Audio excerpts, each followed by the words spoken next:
Enjoy it while it lasts, people, because this one is not going to be around for long. That's right, today we're talking about the Pantheon of Woe.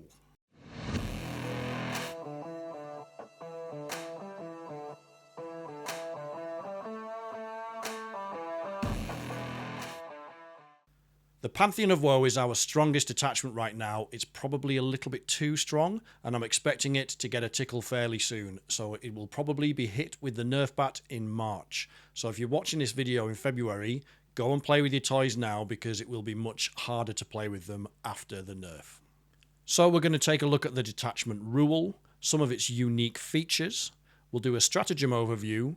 We'll look at some play styles for this detachment, and also, if you're on the opposite side of the table, how to play against it.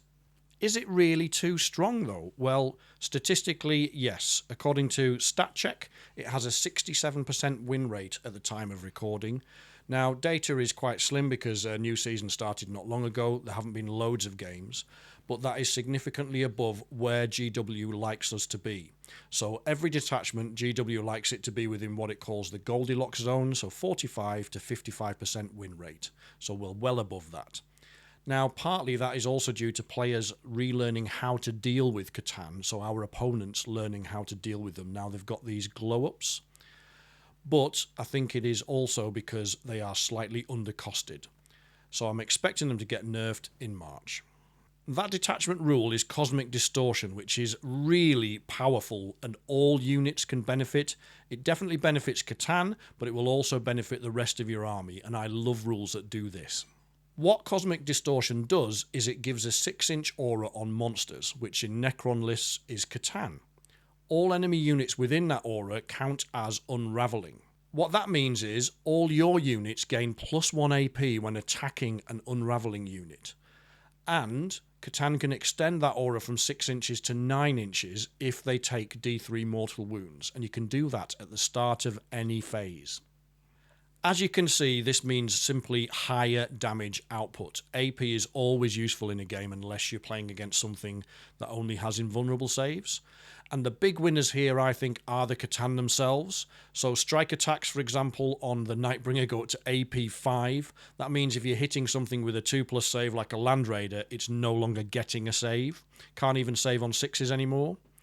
Also, it makes those sweep attacks better, so particularly into power armor targets. So if you're hitting something that's on a 3+ save normally, if you can get up to AP 3, that is pretty tasty. At the very least, it negates cover. So a lot of the time, enemy units are going to be in cover from shooting attacks. It's just the nature of this edition. So if you can get an extra pip of AP, or at least 1 AP, that negates that cover bonus. And lastly but not leastly, it also helps our 0 AP weapons. I'm particularly thinking about Tesla here. Tesla at -1 AP can be pretty tasty. Moving on to this detachment's unique features, they are called the Necrodermal bindings. Now these are mandatory enhancements. You have to take an enhancement on every Catan that you bring in this detachment. But my goodness, they are worth it. They offer a huge boost to Catan, and they also open up some slightly different play styles as well. We'll come on to that later. Starting with the Quantum Goad, this is for the Nightbringer only, and at the moment it costs 30 points. And this gives the Nightbringer advance and charge, which in my opinion is fantastic. This increases his threat range from 13 inches to 28 inches. So what I mean by that is he's got a movement of 10. He's going to move a minimum of 1 on his advance and then 2 on the charge. So that's your 13 inches. But he can, if it spikes, go up to 28 inches, which is right across the board. Now, you obviously have to sacrifice his shooting if you're advancing. But let's be honest, this is absolutely worth it. Another one I love is the Singularity Matrix, and this one is for the Deceiver only. This costs 40 points, which might sound like it's quite expensive, but again, it is absolutely worth it. This gives him the Lord of Deceit ability, which is a 12-inch CP tax aura. What do I mean by that? Well, any unit in that aura, any enemy unit that tries to use a stratagem, that stratagem costs 1 more CP, 1 extra CP. It's commonly called the Vect in tournament circles, but it's also called the CP tax aura. This is a huge game changer. I actually came up against this in an Ultramarines list that I played against in my league this week. One of their characters had this Vectora, and it was a massive game changer. It cost me the game. Well played, Adam, by the way. But absolutely, this is very, very good value on the Deceiver, because the Deceiver is a very durable Catan. He's got that -1 to hit. He will be around for a long time, so where you want him in the midboard is where this is going to affect the game. Moving on to the Void Dragon, they get the Animus Damper, and I also absolutely love this one, I'm not going to lie. So this is Void Dragon only, it's only 20 points, and this gives you a really cool defensive army-wide buff against one vehicle, and I'll explain how it works. So at the start of your opponent's shooting phase, the Void Dragon selects one vehicle that's in line of sight. It can be anywhere on the board, but you must be able to see it. It points at that vehicle and makes all its attacks for this shooting phase -1 to hit. But that's not all. It also has to take a leadership test at -1, and if the vehicle fails that test, then all its attacks are also -1 to wound. Now, this is brilliant on those multi-gun tanks. I'm thinking things in particular like the Repulsor Executioner. That just seems to have all the guns, so making them all -1 to hit and potentially -1 to wound is brilliant. Now, last but not least is the Relativistic Tether. This is for the Transcendent Catan, and bear in mind you have to take this on all Transcendents, so you can take up to 3 in a list, but each of them must have this enhancement, and it costs 25 points. But it is pretty good. Again, it gives them 6-inch deep strike. Now, this works when you use the Transcendent's ability to kind of teleport across the battlefield. You can land within 6 inches, and also if you're coming in from deep strike, you can land within 6 inches. The caveat is that you can't charge that turn, but I think that's fair enough. The stratagems are also pretty tasty too, and there's a nice even spread here. Out of the 6, 2 of them only benefit Catan, so you can only target Catan with them. There's 2 for your other units, so non-Catan units, and then there's 2 that can technically be used on any unit. First up is Chrono Distortion. This is 1 CP. You can use it on any Necron unit. Use it in the fight phase after an enemy unit has selected its target. And all it means is destroyed models in your unit can fight on death on a 4+, but that it drops to a 3+ if that enemy unit is unraveling. So you're probably going to use this on your Catan because they've got the biggest punch, but you might want to use it on a unit of Scorpec Destroyers, for example. Next up is Phase Melding. Again, this is 1 CP, and you use this in your opponent's movement phase, and the target must be an unraveling enemy unit. When that enemy unit falls back, it must take a desperate escape test. If it's already battle shocked, that desperate escape test is at -1. That's particularly useful to prevent opponents who have got the ability to fall back and shoot or fall back and charge, or simply if they want to fall back a unit so that they can get a load of guns into your unit. So I think that's a very, very powerful stratagem. Following on from that is Entrophasic Aura Targeting. My goodness, that's a mouthful. This one is 1 CP, and again the target for this is non-monster units, so everything basically apart from the Catan. You use it in your shooting phase, select 1 unit, and that unit gets reroll 1s to hit. But if the target unit is unraveling, you can also reroll 1s to wound. Now, I think this is great on high-volume firepower units, so Tesla Immortals, Locust Heavy Destroyers with the Enmitic Exterminators. They already get reroll 1s to wound natively, but I think it's going to help you enormously with your sustain. That reroll 1s to hit is going to be useful. A couple of other units that could benefit are Tomb Blades with Particle Casters, because they get bucket loads of shots. Maybe even Wraiths, they get quite a few shots from a full unit of 6, and potentially Warriors even. Up next is Mass Transmogrification. Again 1 CP, and you use this after a Catan has destroyed an enemy unit.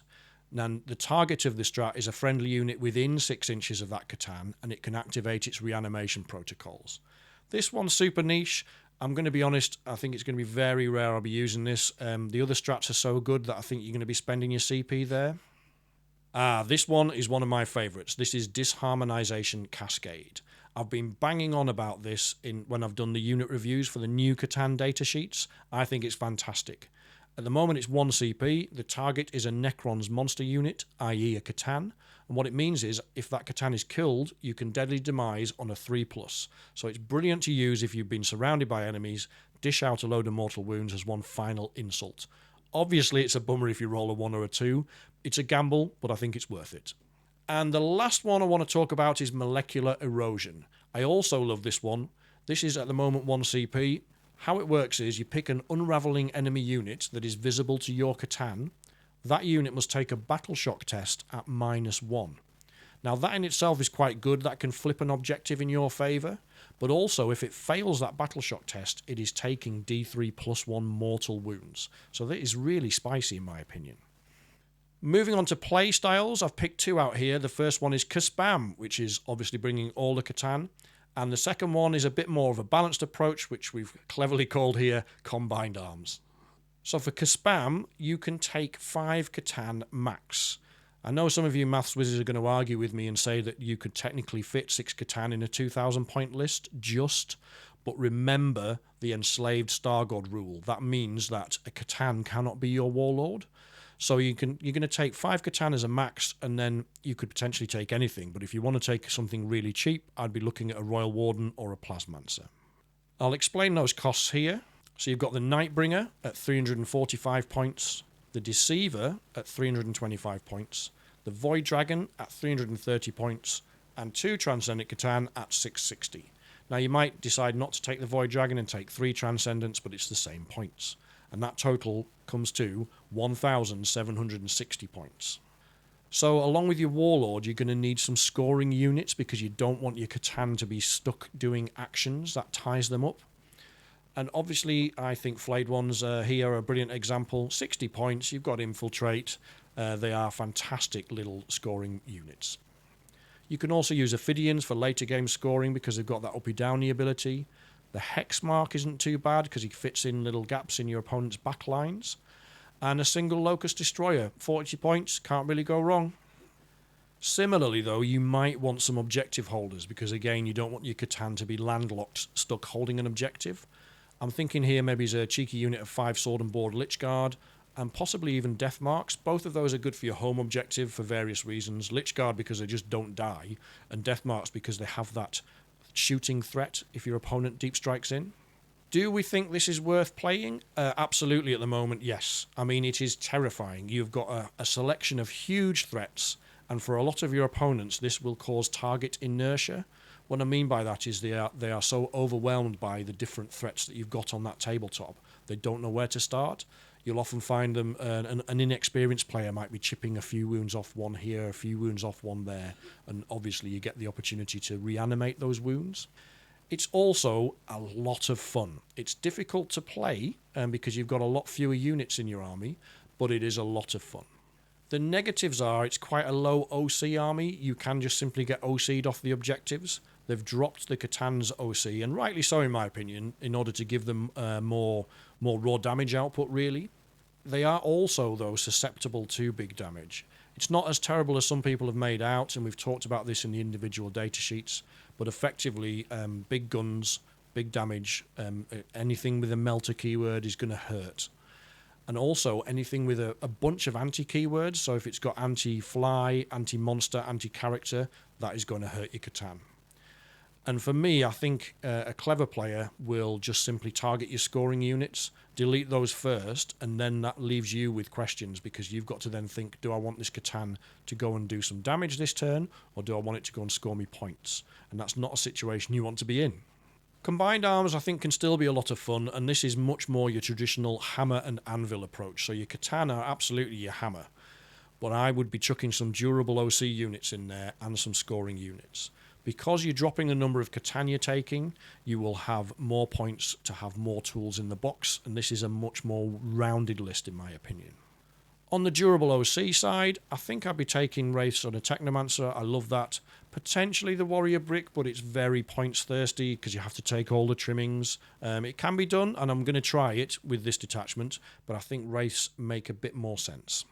In terms of which Catan I'm taking, the first 2 are auto picks for me, and that's the Nightbringer for that raw damage output and because he's scary as hell, but also the Deceiver. The Deceiver, because of that Vectora, and also it's got these wonderful anti-character capabilities, so it can snipe out characters from enemy units. And in this edition, that is really powerful in the Hero Hammer edition, because we have a lot of leaders that buff units. The Transcendent and the Void Dragon I've got question marks over. Have a play around is all I can say. In terms of the Void Dragon, my local meta still is quite vehicle heavy, still got quite a lot of Knights players, so people tend to spec their lists up with big tanks to fight those Knights. So there's a lot of vehicles in my meta, therefore the Void Dragon is probably a good choice for me, but it will depend on what you're facing. Scoring units, I'm looking at Flayed Ones, Ophidians, Hexmark, and the Locust Destroyer again, all the ones that we just talked about for all exactly the same reasons. And when I mention more tools in the toolbox, there's a few things I would like to add, and here's some suggestions. My go-to is probably the Gatling LHDs again, those guys with the Emitics. I think they can do the job of deleting those chaff units for you, which frees your Catan up to be hitting heavier targets, tougher targets. I'm not really ever keen on getting my Nightbringer into a situation where he has to use his sweep attack all the time. I want him doing his big damage to something where it's going to really hurt. Similarly, Tomb Blades can work for a lot of you. They're obviously a bit more nippy than the LHDs. Still got some damage output, and the Shoot and Scoot's really good as well. Or alternatively, Immortals and a Plasmancer. And the last one I wanted to mention was potentially taking Imitek the Stormlord, because the strats in this detachment are so good that the extra CP would be really nice. So, looking at the positives of this playstyle, I think that the strat synergies are better because you've got a more balanced list, so you can use those strats which are not just simply focused on Catan. I think this holds points well. It will score you primary well, and also then frees up the Catan to go and do what Catan love to do. On the negative side, we talked about target inertia before, but if there's only 2 Catan on the field, then your opponent knows what to prioritise. 3, ask them a few more questions. If you can squeeze 3 in, I'd recommend it. You're also losing some of that raw damage output because you've got fewer Catan. But I do think on balance, it probably is the right way to go. Now, if you're on the other side of the table to a Necron player, how do you deal with this? Well, again, it's target priority when it comes to combined arms list. You focus those Catan and then mop up the rest. I think if you're countering the Kaspam, you want those big guns with Melter, you want big melee damage, and you want those anti-keywords. And the last point I made here, slightly tongue-in-cheek, but just wait for the nerf. It's going to be in a few weeks' time, and I would expect it's going to be quite significant. So we are due a data slate in March, and I think we're going to get 10 to 20 points added per Catan, and that will make the Kaspam harder to run for obvious reasons. Now, there is an argument that they should just nerf those Necrodermal bindings instead, just increase their points, but that wouldn't nerf other detachments. And because Catan are so strong at the moment, they are lifting our other detachments up as well. So Awakened Dynasty, for example, on stat check at the time of recording, is at a 61% win rate. So that is fully 6% above where GW would like it to be. If this is making you think you'd like to buy some more Catan, I can recommend Loaded Dice. They're an award-winning local gaming store in the UK, and I'll place an affiliate link in the comments. Please do order from them. They've got a fantastic web store, and everything you buy through our affiliate link will really help the channel. That's our whistle-stop tour of the Pantheon of Woe detachment. I hope you found it useful. Let me know in the comments if I've missed anything. Do you have any alternative playstyles, any ways that you like to run this that you could share with the community? Also, let's share some lists. If you're having a lot of success with a list, share that and let's grow that knowledge base within the community. And are you thinking ahead? Are you planning for the nerf? Are you thinking about lists beyond what that nerf could be? How are you going to deal with a list where you have to take a Catan out, for example? In addition, I'd like to say a huge thank you to my Patreon and channel members. You guys really do help keep the lights on here, and it's much, much appreciated. So at Elites level, we've got Adam Fortier 1247, Castor, Chris Raven 932, David Lloyd, Living Dead Girl 40k, My Man Northern Realms, thank you, Robbie Ricks, Slayer Miniatures, Varity 6253, Varity, and Whistle Piglets 125. Leader level is Colin Nicol, thank you Colin, Stainsby Kingsby, David Pooley, that's Dave Hammer on Instagram, go and give him a follow, and Stephen Ramsey, thank you Stephen. And last but not least, at Epic Heroes level, we've got Rally Point Games and Minds, Morton Monks a Roller, and Sovolf. That's it for this detachment review. I'll be back with an update once we've had the balanced data slate and we know how bad the nerfs are. But in the meantime, keep your eyes out for the other new detachment reviews. Thank you.